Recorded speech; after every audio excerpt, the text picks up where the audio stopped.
ભારતીય જનતા પાર્ટીના પૂર્વ કોર્પોરેટર રમેશ પરમારના પુત્ર તપનની આજ રોજ પ્રાર્થના સભામાં વડોદરાના સાંસદ સહિત બીજેપી તેમજ કોંગ્રેસના નેતા વિશેષ ઉપસ્થિત રહ્યા હતા। વડોદરાના નાગરવાડા વિસ્તારમાં આવેલી મહેતાવાડીમાં મારામારી થતા ભારતીય જનતા પાર્ટીના પૂર્વ કોર્પોરેટર રાજેશ રાજા પરમારના પુત્ર તપન ઈજાગ્રસ્તોને સારવાર અર્થે એસએસજીમાં લઈ ગયો હતો, જ્યાં બાબર નામના કુખ્યાતે ચાકુથી તપનની કરપીણ હત્યા કરી હતી। પૂર્વ કોર્પોરેટર રમેશ રાજા પરમારના પુત્ર તપનની પ્રાર્થના સભાનું નાગરવાડા મહેતાવાડી નિવાસસ્થાને આયોજન કરવામાં આવ્યું હતું, જેમાં મોટી સંખ્યામાં ભારતીય જનતા પાર્ટીના પદાધિકારી, પ્રદેશના પૂર્વ મહામંત્રી ભાર્ગવ ભટ્ટ,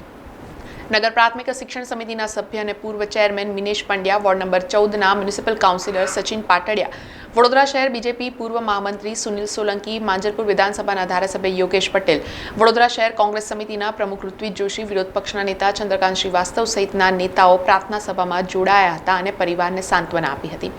ત્યારે વડોદરાના સાંસદ ડોક્ટર હેમાંગ જોશીએ આવી ઘટના વડોદરામાં ન બને તે માટે ગેરકાયદેસર દબાણો ઉજાગર કરવા પ્રજા અને મીડિયાને પણ અનુરોધ કર્યો છે।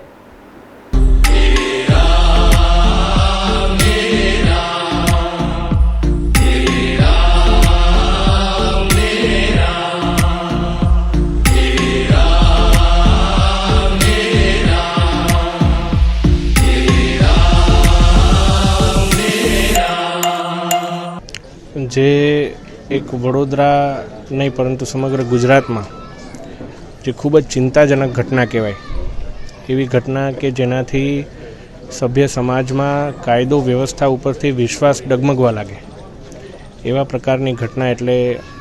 આપણા રમેશભાઈ પૂર્વ કોર્પોરેટરશ્રીના સુપુત્ર તપન કે જે કોઈનો જીવ બચાવવા માટે પોતે હોસ્પિટલ ગયો હોય અને એમણે પોતાનો જીવ ગુમાવી દીધો। ખૂબ જ એક દુઃખદ ઘટના છે। સમગ્ર માત્ર ભારતીય જનતા પાર્ટી પરિવાર નહીં પરંતુ સમગ્ર વડોદરાના સર્વે સભ્ય સમાજ, કોઈ પણ જ્ઞાતિ ધર્મના હોય કે જેઓ કાયદા અને વ્યવસ્થામાં વિશ્વાસ રાખતા હોય એમના માટે એક ખૂબ જ ચિંતાજનક અને દુઃખદાયક વાત છે। ત્યારે આજે એમના પ્રાર્થના સભામાં અમારે ઉપસ્થિત રહેવાનું થયું। જ્યારે આ ઘટના ઘટી ત્યારે હું બહાર હતો, પરંતુ રમેશભાઈ અને એમના સમગ્ર પરિવાર અમારા પાર્ટીના સર્વે કાર્યકર્તાઓ સાથે મળી અને આપણા રાજ્યના માનનીય મુખ્યમંત્રીશ્રી અને ગૃહ રાજ્યમંત્રીશ્રીએ પણ આ બાબતે ચિંતા કરી હતી અને એ બાબતે જે કોઈ પણ યોગ્ય સૂચન હોય એ એમના દ્વારા પણ આપવામાં આવે છે। પરંતુ એક ચિંતાની વાત એવી છે કે ક્યાં સુધી આપણે કાયદો અને વ્યવસ્થાને લઈ અને આપણે આટલી છૂટછાટ આપતા રહીશું। એક વડોદરાના નાગરિક તરીકે અથવા એક ચૂંટાયેલા પ્રતિનિધિ તરીકે આ અમારા સૌની સામૂહિક જવાબદારી પણ છે કે વડોદરાની અંદર કાયદો વ્યવસ્થા સુદૃઢ બને અને આવું ભયનો માહોલ કોઈ પણ વ્યક્તિ પેદા ના કરી શકે। અત્યારે પોલીસ દ્વારા અને કોર્પોરેશન દ્વારા એક દબાણ હટાવવાની પણ કામગીરી ખૂબ સારી રીતે કરવામાં આવી રહી છે, પરંતુ આપના માધ્યમથી અને આજે મારે જવાબદાર અધિકારીઓ સાથે પણ આજે મુલાકાત કરવાની છે। ત્યારે મારી માત્ર એટલી જ વિનંતી છે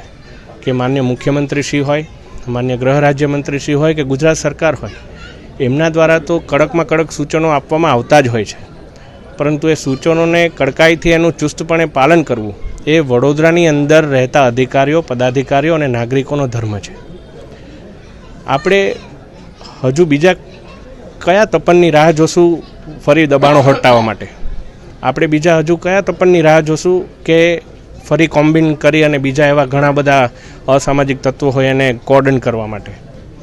આ માત્ર એક સ્ટેન્ડ અલોન ઘટનાને ના જોઈ અને આવા દબાણ અસામાજિક તત્વોનો અડ્ડો બનતા હોય છે। આવા ગેરકાયદે દબાણો એ વડોદરાની અંદર ક્યારેય પણ ના થાય એના માટે કોઈ પણ જવાબદાર હોય, એ અધિકારી હોય, પદાધિકારી હોય, પાર્ટીનો કોઈ કાર્યકર હોય, એમને પણ હું મીડિયાને પણ કહું છું, આપ પણ ઉજાગર કરો, પરંતુ આવા કોઈ પણ અસામાજિક તત્વોનો અડ્ડો, આવા દબાણો ના બનવા જોઈએ અને કોઈ આવી ઘટનાની રાહ જોઈ અને આ બધી કામગીરી ના થાય અને પ્રોએક્ટિવલી આ બધી કાયદો વ્યવસ્થાની કામગીરી થાય એ સમગ્ર વડોદરાની માંગ છે। અને આ બાબતે માનનીય મુખ્યમંત્રીશ્રી પણ ખૂબ જ ગંભીર છે, માનનીય ગૃહ રાજ્યમંત્રીશ્રી પણ ખૂબ જ ગંભીર છે અને અમારા માધ્યમથી પણ જે કોઈ પણ યોગ્ય ફોરમમાં જ્યાં પણ અમારે રજૂઆત કરવાની હશે અમે રજૂઆત કરશું, પરંતુ વડોદરા હવે આ વસ્તુ સાંખી નહીં લે। સમાચારોના સતત અપડેટ માટે TNN ન્યૂઝને YouTube પર સબસ્ક્રાઇબ કરી બેલ આઇકોન પ્રેસ કરો અને અમારી સાથે જોડાયેલા રહો Facebook, Instagram અને Twitter ઉપર.